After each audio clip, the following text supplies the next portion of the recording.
Kanunlar hoca napı. MVP back up in this bitch. Yeah. TmRap-HipHop. Syke ne yani? Rahym Bashlyk.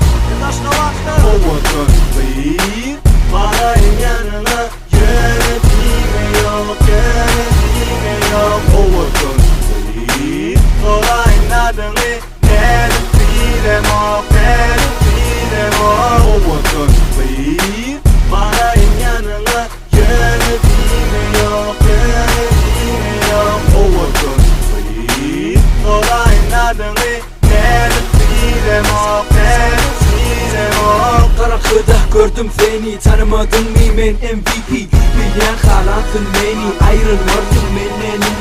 Sen bugün dinlemen ki attı bedenin renki. Menülerle tedbirden iki. Sen Beyoncé bolsan men bolarım Jay-Z. Benim hiç saçın görmedin oğlan imen yali. Gezyanın gami var bolsa hani. Menin adım Syke demek geldi, tanıdın demi. Köp kere geldin bir gece. Bolalı iki tek biz gizlice. Cümlem gitme çeniden boş. Hali deli ona hoş. Owadan bir Parayın yanına yönetimi yok, yönetimi yok. Owadan bir Olayın adını nedir bilem ok, nedir bilem ok. Owadan bir Parayın yanına yönetimi yok, yönetimi yok. Owadan bir Olayın adını nedir bilem ok, nedir bilem ok. Bir şeyle Owadan men sana bakyan, gözümü kırken, sana yürürken.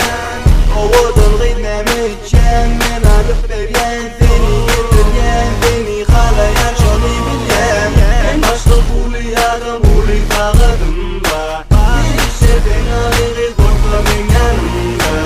Yok yine bu iyide imen aynacak, Gucci gelir olmaz son nedir, yok diyecek. Owadan bir Parayın yanına yönetimi yok, yönetimi yok. Owadan bir Olayın adını nedir bilem ok, nedir bilem ok. Owadan bir Parayın yanına yönetimi yok, yönetimi yok. Owadan bir Olayın adını nedir bilem ok, nedir bilem ok. Tişörtü polo, balığım Levi's. Ayağımda Adidas, boynumda Ice. Garipten kötüleşsin.